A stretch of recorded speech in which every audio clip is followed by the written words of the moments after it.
नमस्कार साथियों, मैं आपका भाई मुकेश कुमार दोबारा से लाइव आए हैं।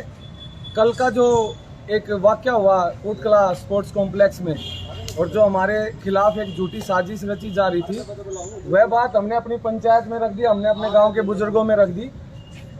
आज गांव इकट्ठा हो रहा था, लेकिन गांव के जो हमारे बुजुर्ग हैं, जब मैंने उनसे बात की और मैंने उनको बताया कि छत्रसाल स्टेडियम से फ़ोन आया है वहाँ के जो बड़े अधिकारी हैं और उन्होंने हमें 15 अगस्त तक रुकने के लिए बोला है कि 15 अगस्त तक आप रुके रहें, आपके खिलाफ जो भी कार्रवाई, झूठी कार्रवाई हो रही है या जो भी वहाँ पे गलत काम हो रहा है, वो सब मैं खुद आकर और उसको ठीक कर लूँगा। लेकिन साथ में इतना भी कहना चाहूँगा, जो वाक़या कल हुआ कि एक लड़की पे झूठा केस लगवाने की कोशिश, तो एक लड़की की ज़िंदगी खराब। जिस लड़के पे झूठा केस लगेगा उस लड़के की ज़िंदगी खराब। मैं आपसे इतना ही कहना चाहूँगा, जिनकी भी ये साजिश है, जो ये करना चाह रहे हैं, जिनका ये दिमाग चल रहा है कि दो परिवारों को अपने स्वार्थ के लिए बर्बाद नहीं करना चाहिए। हमने आज तक जो आपने कल आपकी वीडियो है, जो आप गांव वालों के लिए अब शब्द मैं नहीं यूज कर सकता, शायद आप कर देते हैं, लेकिन मैं वो शब्द यूज नहीं कर सकता। हमारे पूरे गांव को गुंडा और आ गए और गाली दे के जो आपने संबोधित किया, वो बिल्कुल गलत था। ऐसा नहीं था, क्योंकि हमारे बुजुर्ग, हमारे माँ बाप, हम उनके खिलाफ बिल्कुल कुछ भी सुनना पसंद नहीं करेंगे। आप यहाँ आते हैं, समय समय पर हमने आपका इसी प्रांगण में खूब मान सम्मान किया, माला पहनाई, आपको हर तरह से हमने यहाँ संबोधित किया और आपसे सोचा कि आपके मार्गदर्शन में चले, लेकिन आपने वो कोई भी काम पूरा खरा नहीं किया। आप हमें गलत बता रहे हैं, वहां पे गाड़ियां धोई जाती हैं, हमने कभी आपकी कंप्लेंट नहीं की किसी से, आज तक कोई कंप्लेंट हो। वहां पे पेड़ काटे गए, हमने आज तक कोई कंप्लेंट नहीं की किसी से। वहां पे हथियार लेके लोग आए, हमने कोई कंप्लेंट नहीं की किसी से। वहां पे 3 कोच परमानेंट वहाँ पे सरकार की तरफ से अपॉइंट है, वहाँ 10 कोच एक्सरसाइज कराते हैं, हमने आज तक कोई कंप्लेंट नहीं की किसी से। वहाँ पे हर कोच 4-4 हजार रुपये एक बच्चे से फीस लेता है, हमने आज तक कोई कंप्लेंट नहीं की किसी से।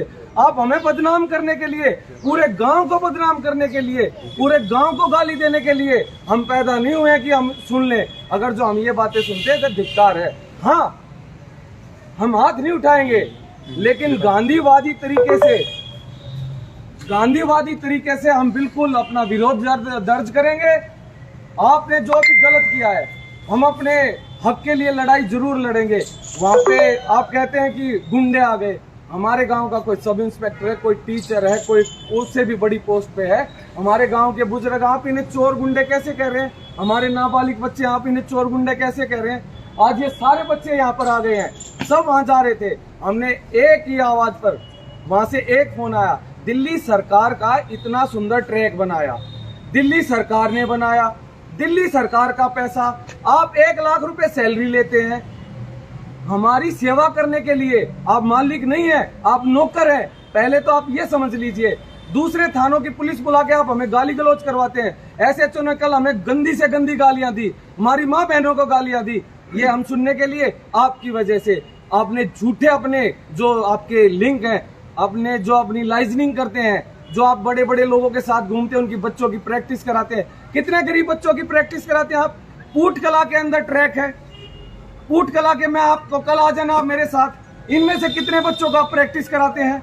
सेक्टर 20 आपके नजदीक है, सुल्तानपुरी आपके नजदीक है, मंगोलपुरी आपके नजदीक है, बुद्ध विहार आपके नजदीक है, मांगेराम आपके नजदीक है, ग्राम सभा आपके नजदीक है, बेगमपुर आपके नजदीक है, सेक्टर 20, 21, 22, 23, 24, 25 आपके नजदीक है। अगर जो इस क्षेत्र से 50 बच्चे आप निकाल दो, मैं अपनी जो आप सजा देंगे मैं वो भुगतने के लिए तैयार हूँ।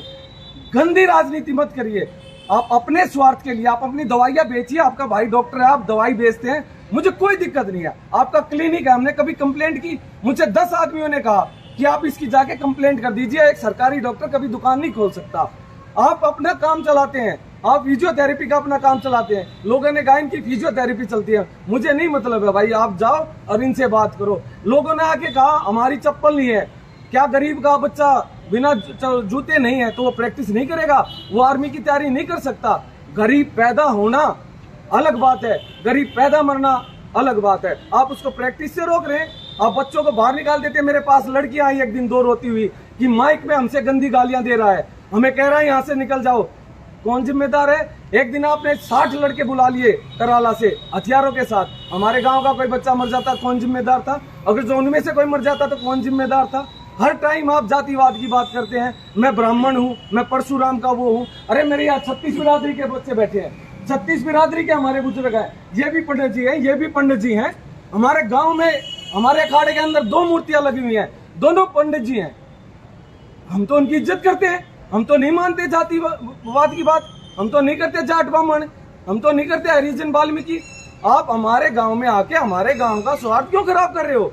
आपको गलत करना अपने घर पे करें, आपको राजनीति करनी अपने घर पे करें।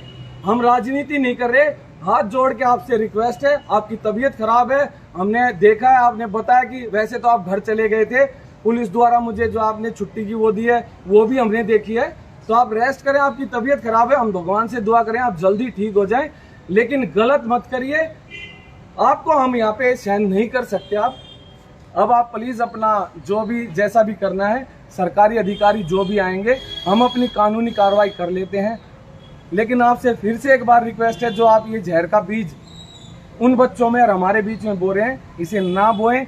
जो आप ये राजनीति कर रहे हैं ये ना करें, अच्छे से रहें। मैं सभी बच्चों से भी रिक्वेस्ट करना चाहता हूं, हमसे 15 तारीख तक का टाइम मांगा गया है, तो 15 तारीख तक आप अपना जाएं, अपनी प्रैक्टिस करें और वापस आ जाएं। आपको कोई भी कुछ कहता है अपनी वीडियो बना लें। आप किसी को गलत बोलोगे उसके लिए हम जिम्मेदार नहीं है। अगर जो कोई भी बच्चा गांव का या गांव के आसपास का गलत करता है तो उसका वो जिम्मेदार खुद है। हम सही के साथ खड़े, गलत के साथ हम कोई बिल्कुल नहीं खड़े हैं, ना हम खड़े ना हमारे बुजुर्ग खड़े हैं। तो 15 तारीख तक अगर जो फैसला 15 के बाद जो भी टाइम रखता है उस पर फैसला होता है तो ठीक है, नहीं तो जो फिर हमारी पंचायत फैसला करेगी वही फैसला सर्वमान्य होगा। सभी साथियों का धन्यवाद। जय हिंद, जय भारत। बहुत बढ़िया।